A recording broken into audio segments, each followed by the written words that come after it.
In the name of Allah, the Beneficent and the Merciful, hello everybody, how are you doing? We're doing great by the mercy and grace of Almighty Allah. My name's NA Saqib, I'm your Usman 2 IELTS trainer. Additionally, I've been also teaching the students of spoken English for the last 20 years. My today's lecture would be about listening subtests of the IELTS and particularly about its common traps known as distractors. So let's get started. As you would have noticed in IELTS, listening is a very complex process. It involves information, processing, use of strategies, a lot of comprehension. Things like text, speakers, task, listeners.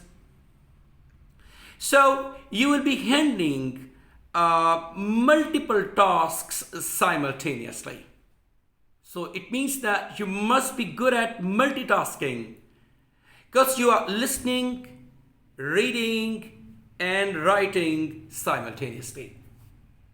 For doing all these things at the same time, you need a lot of concentration and a lot of attentiveness is also required. And you must strategically understand what to do and how to do it.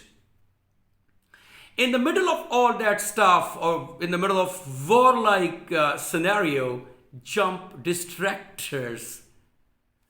So, you must know how to handle this problem as well.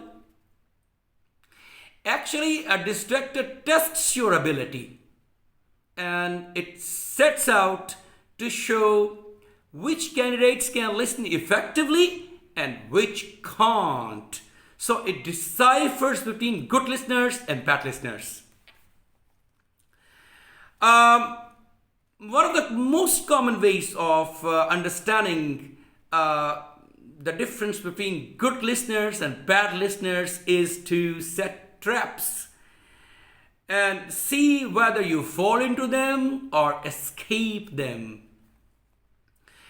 You need to know about these common traps and how to avoid them particularly. Now the question arises, what is a distraction, by the way? It is a very common situation in the IELTS listening when a speaker gives some wrong information, then corrects himself and gives right information, or vice versa. First some right information is given and then wrong information is given. So this little trick is called distraction.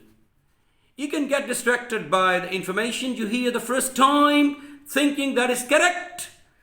And that's where a lot of IELTS candidates get caught.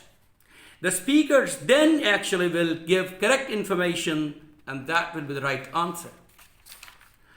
As far as distractors are concerned, they are most often seen in dialogues, particularly in MCQs, multiple choice type of questions, where a speaker says something and is then corrected by the other speaker. That means you hear the same piece of information in two versions. One is a correct version, the other one is incorrect. And what you've got to do, listen to the information very carefully, and it's easy to write down the wrong one.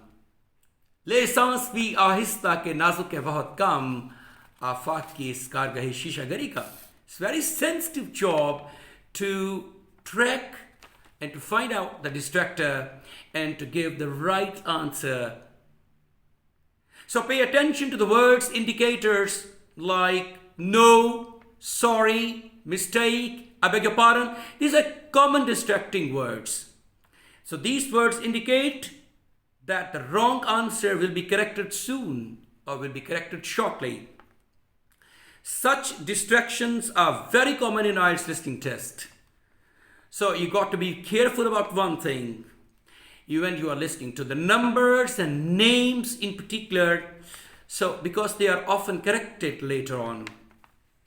In IELTS listening test, you will come across a number of distractors, particularly in MCQs, multiple choice type of questions. So always be alert to the clarifications and changes of mind in dialogue in particular. So this was a little brief, comprehensive introduction to the distractors. In the next video, I'll let you know about some examples of these common distractors. Until then, God bless you all. Thank you very much indeed. Stay blessed.